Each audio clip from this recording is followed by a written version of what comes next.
Bonjour à tous et à toutes. Bienvenue sur la chaîne YouTube Immigration francophone. Je m'appelle Inouk, je travaille à la Fédération des communautés francophones et acadiennes et je suis accompagné de mes deux collègues Emmanuel et Médétonwan. Si vous êtes intéressé par le Canada et songez à vous y installer, vous regardez la bonne vidéo. Nous allons vous présenter la vie en français d'un bout à l'autre du Canada.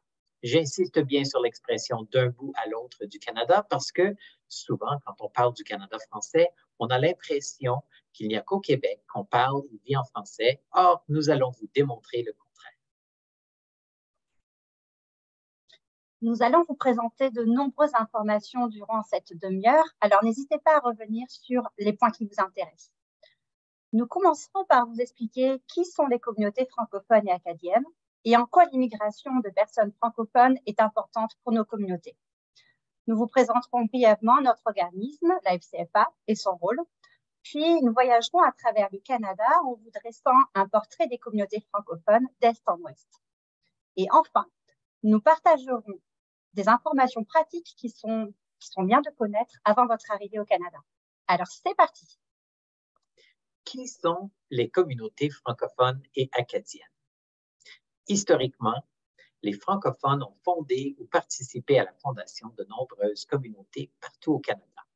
Progressivement, au cours du 19e et 20e siècle, l'anglophonie est devenue dominante partout, sauf au Québec et dans certaines parties de l'Acadie.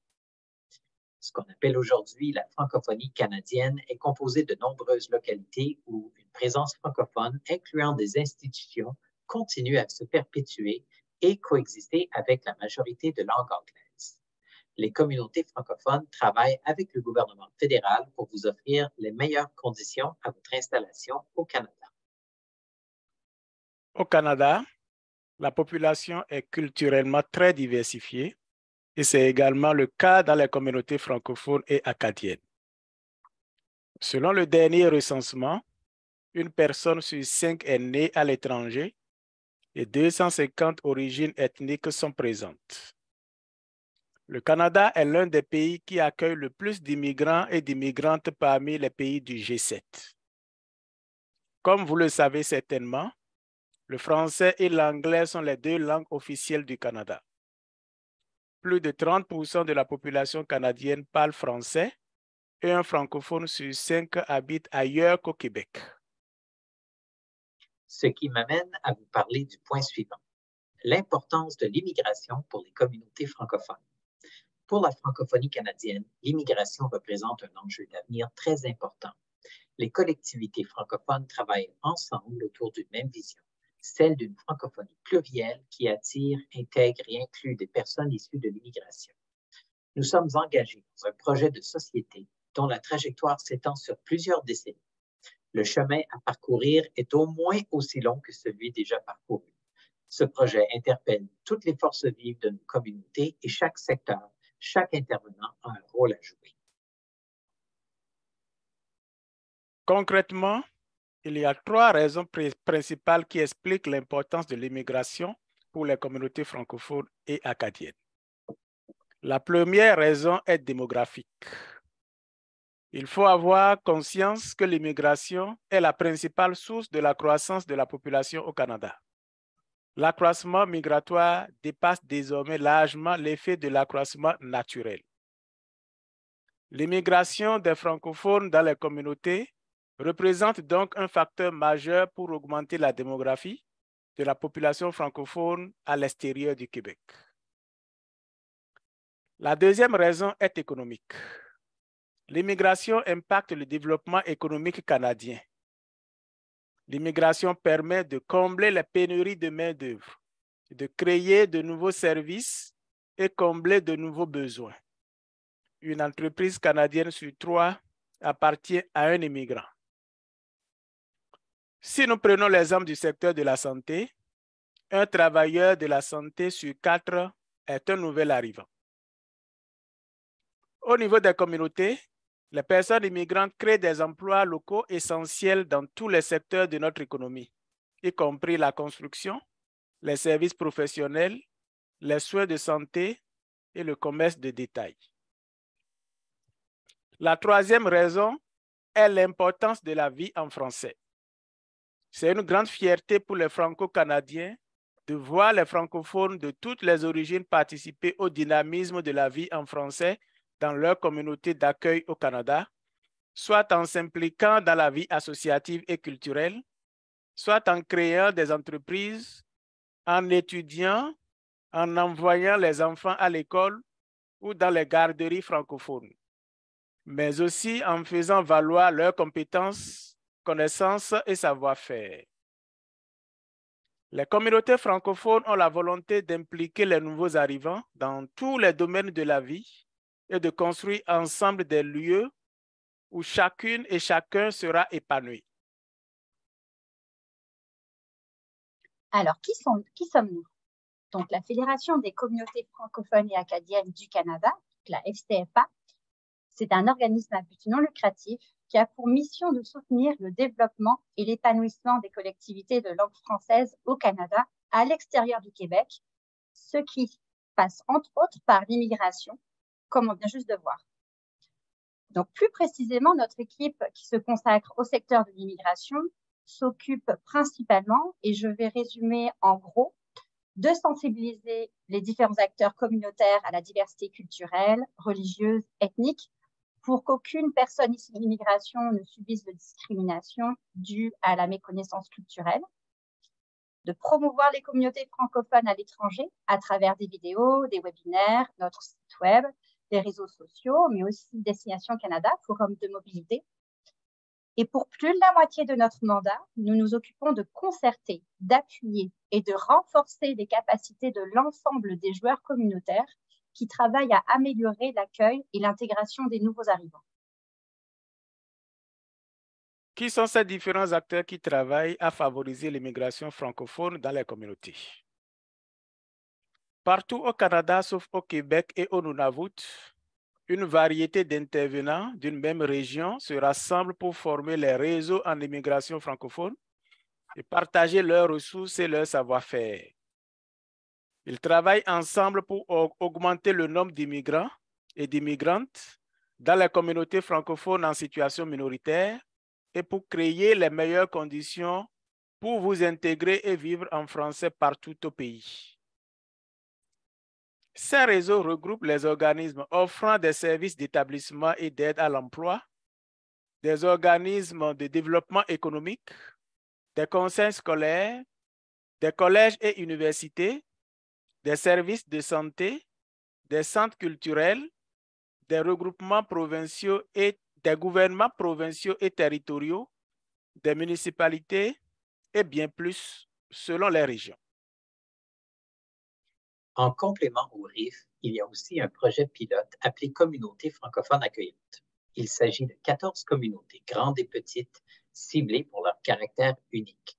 Ce projet a pour but de créer des liens solides entre les nouveaux arrivants et ces communautés d'accueil afin de découvrir et répertorier des approches innovantes et surtout performantes pour réussir l'intégration économique, sociale et communautaire. Les moyens mis en œuvre par les communautés varient selon les ressources en place. Dans certains cas, on est en milieu urbain avec une foisonnante écologie d'organismes et d'appui, et dans d'autres, on élargit les capacités communautaires limitées afin de créer des espaces plus accueillants ou même de nouveaux services. Les projets sont asymétriques, tout comme la taille et la composition des communautés d'un océan à l'autre. Alors, passons maintenant au portrait des communautés francophones. Je suppose que chacun d'entre vous envisage de s'installer au Canada de manière temporaire ou permanente. Donc, on vous encourage d'abord à considérer toutes les possibilités qu'offre le Canada, qui est le deuxième plus grand pays au monde avec 10 provinces et 3 territoires. Il comprend aussi 6 fuseaux horaires, 7 climats distincts et une grande diversité de reliefs avec un vaste territoire maritime, des plaines intérieures et des chaînes de montagnes. Donc, pour favoriser votre intégration, votre projet de vie doit être mûrement réfléchi en fonction des différents choix qui s'offrent à vous. Nous allons vous brosser un portrait général des collectivités francophones du Canada selon 4 grandes régions, l'Est, le Centre, l'Ouest, et nous terminerons par le Nord. Commençons avec les 4 provinces maritimes qui incluent l'Acadie où se trouve et se trouve sur la côte atlantique. Cette région est appelée le berceau de la francophonie canadienne parce qu'elle est la première à avoir été colonisée par les Français bien avant la ville de Québec. Elle est composée de 4 provinces: le Nouveau-Brunswick, la Nouvelle-Écosse, l'île du Prince-Édouard et Terre-Neuve et Labrador. C'est une région principalement rurale avec 4 grandes villes qui se démarquent: Moncton, Dieppe, Halifax, Charlottetown, Saint-Jean de Terre-Neuve et Labrador. C'est au Nouveau-Brunswick que les Français sont le plus représentés. La majorité vivent à Edmundston, dans la péninsule acadienne et à Moncton. En Nouvelle-Écosse, il y a une grande majorité de francophones situés à Cap-Breton au nord de Sydney, ainsi qu'au sud-ouest de la baie Sainte-Marie. Si on s'attarde sur les communautés francophones accueillantes en Atlantique, il y en a 4. Ces communautés sont de petite taille, bien soudées et riches en histoire, comme c'est le cas pour l'ensemble des Maritimes. La communauté francophone accueillante du Nouveau-Brunswick est située dans la région du Haut-Saint-Jean et comprend la municipalité de Edmundston, la communauté rurale du Haut-Madawaska, ainsi que les Premières Nations malécites du Madawaska. Vous y trouverez des services d'accueil et d'intégration en français, des services d'aide à l'emploi et du réseautage professionnel en français. La communauté francophone accueillante de la Nouvelle-Écosse, c'est la municipalité de Clare, au sud-ouest de la province, sur la baie Sainte-Marie. Elle offre une riche histoire acadienne, des activités culturelles et sportives, notamment il y a le Grand Fond d'eau baie Sainte-Marie pour les amateurs de cyclisme. Clare propose un service d'information, d'orientation et de soutien en français pour les nouveaux arrivants, ainsi que la formation linguistique. Pour l'île du Prince-Édouard, c'est la région évangéline qui héberge la communauté francophone accueillante. Elle comprend les municipalités de Wellington, d'Abram Village, ainsi que des collectivités rurales dans cette région. Il y a des plages tranquilles avec du sable blanc, des falaises rouges, des phares pittoresques. L'entraide est au rendez-vous dans la communauté et vous y trouverez aussi beaucoup d'attraits culturels, artistiques et des festivals. La communauté priorise une démarche multisectorielle pour renforcer les initiatives d'accueil, les possibilités d'emploi et la sensibilisation de la communauté en faveur de la diversité. Enfin, la communauté francophone accueillante de Terre-Neuve et Labrador est située dans les communautés minières de Labrador City et Wabush. Ces villes sont situées à la limite ouest du Labrador et à 30 minutes de la province du Québec. Beaucoup d'activités de plein air, comme le Cairns Quest, qui est la plus grande course en skidoo, c'est la motoneige au monde. On y trouve des services en établissement et diverses activités, dont des activités multiculturelles. Concernant les services disponibles en français, l'Acadie compte donc 125 écoles élémentaires et secondaires de langue française, dont 92 se trouvent au Nouveau-Brunswick, 2 collèges communautaires, soit des écoles techniques, qui se trouvent au Nouveau-Brunswick et une à l'île du Prince-Édouard, 2 grandes universités de langue française, l'Université de Moncton au Nouveau-Brunswick et l'Université Sainte-Anne en Nouvelle-Écosse. Les services de santé sont disponibles en français. Par exemple, vous avez à Moncton l'hôpital universitaire Georges Dumont et en Nouvelle-Écosse, les hôpitaux régionaux de Digby et de Yarmouth. Et enfin, en ce qui concerne la culture, l'Acadie est reconnue mondialement pour ses différents attraits touristiques et culturels, comme les célébrations de la fête nationale de l'Acadie, le 15 août, ou les différentes actions du CHIAC, qui sont des patois français et anglais typiques des Acadiens. Concernant les possibilités d'emploi, donc cette diapositive vous montre les 5 secteurs les plus créatifs d'emploi en 2021 selon les provinces. Donc attention, si votre domaine professionnel n'est pas inscrit ici, cela ne veut pas dire que vous ne pouvez pas trouver d'emploi dans la région. De façon générale, les besoins de main-d'œuvre en Atlantique sont importants dans les secteurs de la santé, la petite enfance, l'enseignement, l'agriculture, l'administration publique, la foresterie, la pêche, l'extraction de pétrole et de gaz, les services aux entreprises et aux bâtiments. Donc, n'hésitez pas à mettre sur pause la vidéo et à aller consulter le site du Réseau de développement économique et d'employabilité Rêver Canada pour en apprendre plus. Faisons maintenant un bond vers le centre du Canada pour découvrir l'Ontario, où nous sommes actuellement. C'est la province où on trouve le plus de francophones ailleurs qu'au Québec. Une grande majorité d'entre eux se trouvent à l'est de l'Ontario, autour d'Ottawa, la capitale du Canada. Ils sont aussi nombreux autour de Toronto ainsi qu'à Sudbury et dans d'autres petites collectivités dans le nord. Toronto, que vous connaissez, c'est la plus grande ville du Canada ainsi que la capitale de l'Ontario. C'est une ville dynamique, très peuplée et qui compte une grande diversité ethno-culturelle. Mais le coût de vie y est aussi très cher et on constate que de plus en plus d'immigrants optent pour le nord de l'Ontario. Également, les francophones de l'Ontario sont fiers de célébrer chaque année, en septembre, le jour des Franco-Ontariens et Franco-Ontariennes, qui rassemble la communauté habillée en vert et blanc autour de différentes activités festives. Si on s'attarde sur les communautés francophones accueillantes en Ontario, il y en a 3 dans la province. Hawkesbury à l'est, Sudbury au nord et Hamilton au sud. À Hawkesbury, la vie au quotidien se déroule en premier lieu en français. Cette ville se situe à proximité de la rivière des Outaouais, entre Montréal et Ottawa. Il y a une multitude de services francophones, communautaires et sociaux offerts à tous les groupes d'âge. Sa situation géographique permet des activités de plein air de tous les genres et pour tous les goûts. En été, vélo, rafting, parc aquatique ou activités nautiques, et pour l'hiver, ski de fond, raquettes, motoneige. Sudbury est une ville plus importante que Hawkesbury par taille. C'est la principale ville du nord-est de l'Ontario. Elle est située à 5 heures de route de Toronto et se démarque, entre autres, par ses institutions postsecondaires, ses attractions touristiques centrées sur la science et la géologie, sa municipalité bilingue qui s'intéresse à la cause francophone, ainsi que sa communauté francophone rayonnante avec un centre de santé francophone, plusieurs organisations culturelles et artistiques franco-ontariennes, théâtre, festivals, musique, des garderies et des écoles francophones.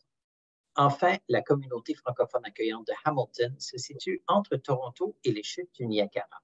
C'est une ville sanctuaire et historique ponctuée d'une centaine de cascades. Sa communauté francophone est multiculturelle et extrêmement dynamique. La ville vise à devenir un centre des arts, du divertissement et de la culture. Hamilton est aussi reconnu comme un carrefour d'innovation. C'est ici que se trouve l'Université McMaster, l'un des principaux instituts de recherche canadiens en sciences de la santé et en génie. De même que le McMaster Innovation Park, un important parc de recherche scientifique. Hamilton est aussi avoisinante aux vignobles qui soutiennent l'industrie vinicole ontarienne. Concernant les services disponibles en français, l'Ontario compte 450 écoles élémentaires et secondaires de langue française, où d'ailleurs j'ai inscrit mes enfants. Plusieurs institutions postsecondaires, comme l'Université de l'Ontario français à Toronto, l'Université de Hearst dans le nord de l'Ontario, l'Université d'Ottawa, où d'ailleurs mon collègue a étudié, et qui est l'une des plus grandes universités canadiennes, et aussi l'Université Laurentienne à Sudbury. À savoir que l'Université d'Ottawa et l'Université Laurentienne sont toutes les deux bilingues. Il y a 3 collèges de langue française, le collège La Cité à Ottawa et le collège Boréal, qui a 2 campus à Sudbury et à Toronto. Dans l'Est et le Nord de l'Ontario, plusieurs hôpitaux et cliniques sont bilingues, tandis que dans le Sud de l'Ontario, il y a des centres de santé communautaires qui offrent des services en français. Il y a aussi beaucoup d'activités culturelles et de loisirs en français qui sont présentes en Ontario, avec du théâtre, des concerts, la musique, des festivals, qui sont grandement appréciés par tous les francophones. Enfin, concernant les possibilités d'emploi, les principaux secteurs d'emploi sont les services professionnels, scientifiques, techniques, le commerce de gros et de détail, les soins de santé et assistance sociale, l'information, la culture et les loisirs, l'administration publique, les transports et entreposages, la construction, les services aux entreprises, services relatifs aux bâtiments et autres services de soutien, la petite enfance et l'éducation. Continuons avec un rapide survol de l'Ouest canadien. À l'ouest, il y a les Rocheuses, une chaîne de montagnes qui délimite la frontière de la Colombie-Britannique et de l'Alberta. Plus à l'est, les prairies canadiennes sont de grandes plaines qui comptent l'autre partie de l'Alberta, la Saskatchewan et le Manitoba. C'est justement au Manitoba que les francophones se sont établis en premier dans l'Ouest, dès le début du 19e siècle. Une grande majorité d'entre eux habitent à Winnipeg, précisément dans le quartier de Saint-Boniface et de Saint-Vital. Ces quartiers sont le cœur de la vie culturelle en français du Manitoba. En Saskatchewan, les francophones sont répartis à la fois dans les villes telles que Regina, Saskatoon et Prince Albert, mais aussi dans les collectivités rurales centenaires comme Zenon Park, Willow Branch et Gravelbourg. En Alberta, le nombre de francophones a considérablement augmenté ces dernières années grâce à un boom économique. Les francophones sont très présents dans les grandes villes comme Calgary, Edmonton et plus au nord, Fort McMurray et Grande Prairie. Beaucoup d'immigrants choisissent de s'y installer d'ailleurs. Et enfin, la Colombie-Britannique, c'est la province où on compte le plus de francophones issus de l'immigration. 30% de la population de langue française n'est pas née au pays. Beaucoup d'immigrants sont attirés par la beauté de la province parce qu'ils peuvent profiter de l'océan Pacifique. De nombreuses chaînes de montagnes ainsi que de vastes forêts, mais aussi un climat plus doux. À savoir que la plus grande partie de la population francophone se trouve à Vancouver et à Victoria. Les 4 communautés accueillantes de l'Ouest sont situées à Prince George en Colombie-Britannique, à Calgary en Alberta, à Moose Jaw et Gravelbourg en Saskatchewan, c'est un projet régional, ainsi que dans la région de la Rivière-Seine au Manitoba, qui est aussi un projet régional. Ces projets sont très différents les uns des autres. Par exemple, Prince George est dans l'intérieur de la Colombie-Britannique, là où on trouve beaucoup de petites communautés forestières et minières, et c'est un endroit qui mélange les avantages d'une ville avec la proximité à la nature. Une communauté francophone de plus d'un demi-siècle. Calgary est la 4e plus grande ville au pays après Toronto, Montréal et Vancouver. Cette métropole multiculturelle se caractérise par une énergie pionnière où tout semble possible pour une personne ambitieuse et travaillante. Une forte diversité économique est présente dans cette ville en transition rapide grâce à une fulgurante croissance démographique.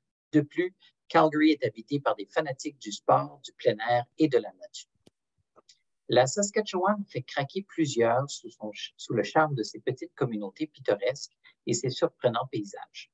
Gravelbourg et Moose Jaw sont 2 communautés avoisinantes qui font partie du projet Communauté francophone accueillante. Moose Jaw a des attraits touristiques et historiques, par exemple des tunnels où se cachait Al Capone, le gangster américain iconique de la Prohibition. Gravelbourg, pour sa part, est doté d'institutions comme le Collège Mathieu et une communauté francophone dynamique et bien enracinée en milieu rural. La région de la Rivière-Seine rassemble les municipalités de Taché, Sainte-Anne et la Broquerie. Ce sont de petites communautés agricoles avec une bonne présence francophone. Voici un environnement idéal pour ceux qui souhaitent découvrir le charme de la vie rurale avec la sécurité, la convivialité et l'isolement qu'on y trouve, tout en habitant à proximité d'un grand centre, Winnipeg. De plus, les Franco-Manitobains ont déjà une habitude d'inclusion envers les nouveaux arrivants francophones et ont à la fois des structures en place pour l'accueil et une appréciation pour la diversité qui s'y installe. Si on regarde les services qui sont disponibles en français dans l'Ouest, il existe 115 écoles élémentaires et secondaires de langue française. Au niveau postsecondaire, on trouve 2 collèges, 3 universités situées à Winnipeg, Regina, Edmonton et Vancouver. Et enfin, plusieurs services en français sont regroupés au même endroit dans les grandes villes afin de simplifier leur accès. C'est le cas pour le Centre culturel franco-manitobain à Winnipeg, la Cité francophone à Edmonton, la Cité des Rocheuses à Calgary ou la Fédération des francophones de la Colombie-Britannique à Vancouver.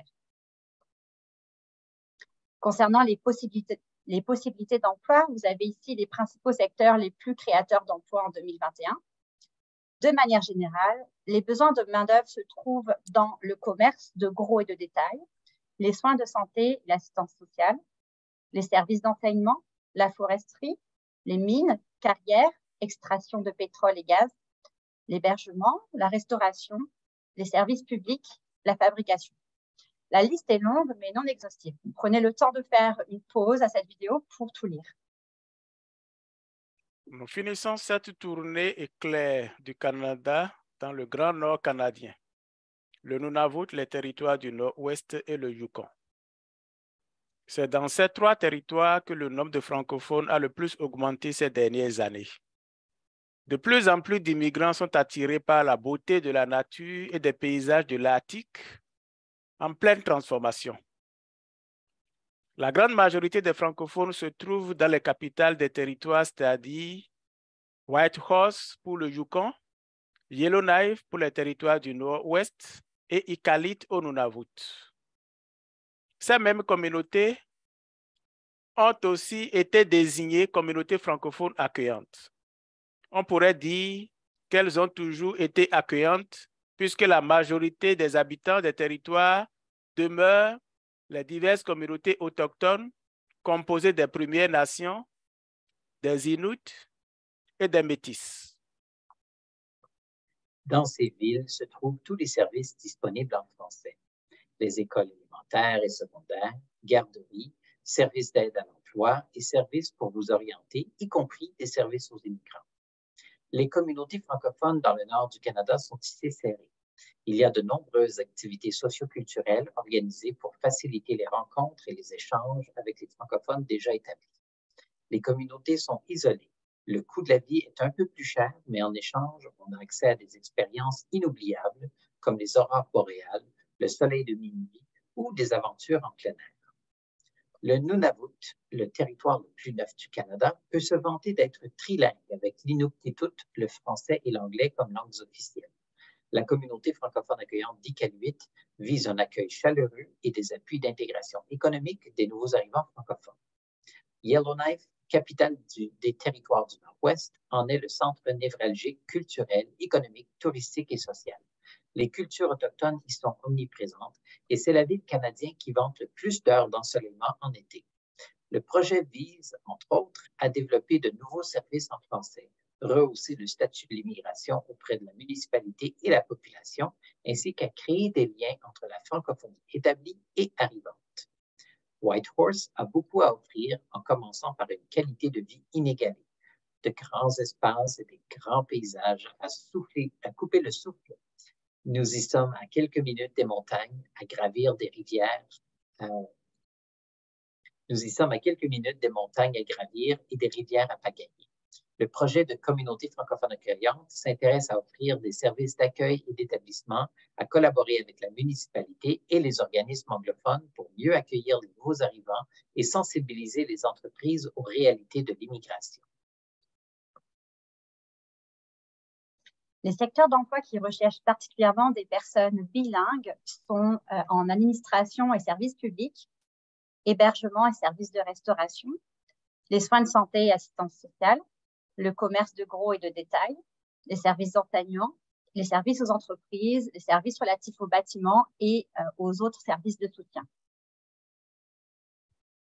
Maintenant, nous allons voir quelques informations pratiques que vous devez connaître avant de commencer vos démarches d'immigration.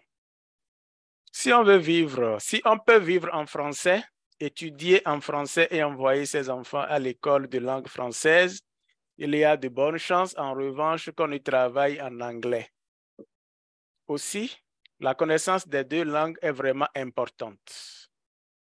Il faut aussi que vous ayez bien en tête que le Canada offre plusieurs perspectives de vie.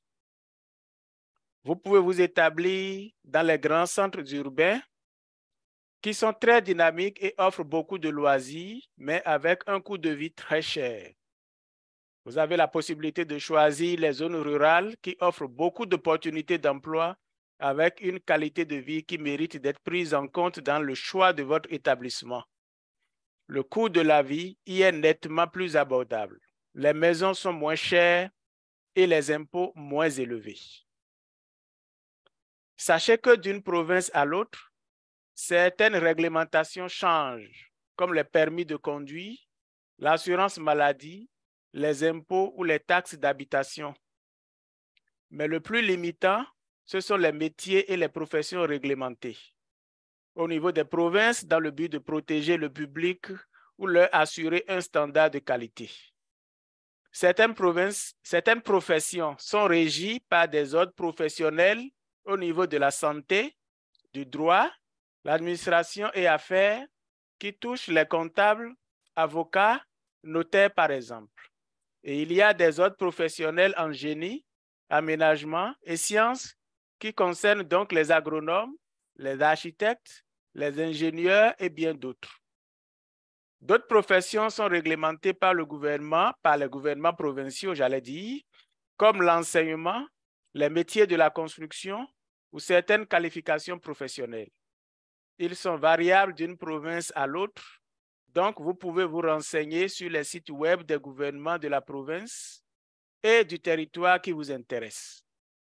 Toutes ces informations ne sont pas là pour vous faire peur, mais pour être transparent sur certains défis auxquels vous préparez et vous montrer l'importance du choix du lieu de votre installation. Sachez qu'il existe des services offerts en français gratuitement à l'intention des résidents permanents. Dès que vous avez obtenu la confirmation de votre résidence permanente, vous pouvez prendre contact avec un agent de connexion francophone qui offre des services variés, d'information, d'orientation, des ateliers pour chercher un emploi, des foires à l'emploi et sessions de réseautage. Il y a un guichet unique et vous serez redirigé vers l'organisme qui s'occupe des services pré-départ de la région que vous avez choisie.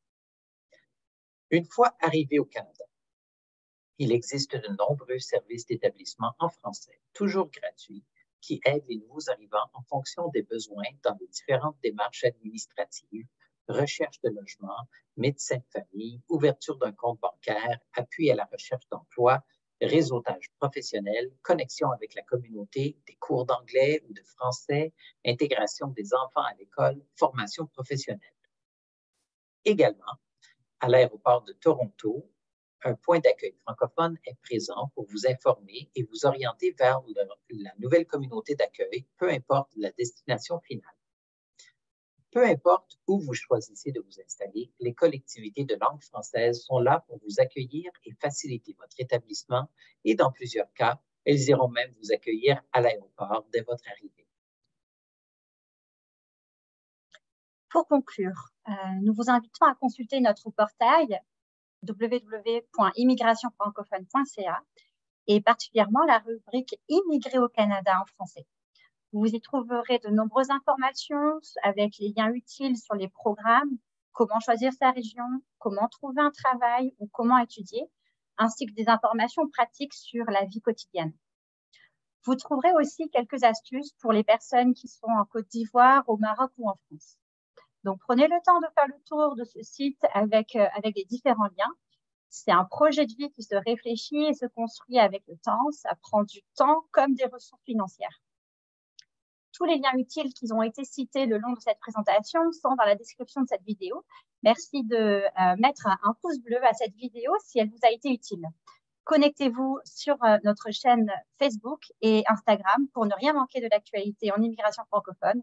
Nous vous souhaitons de réussir dans votre procédure d'immigration et beaucoup de bonheur dans votre nouvelle vie au Canada.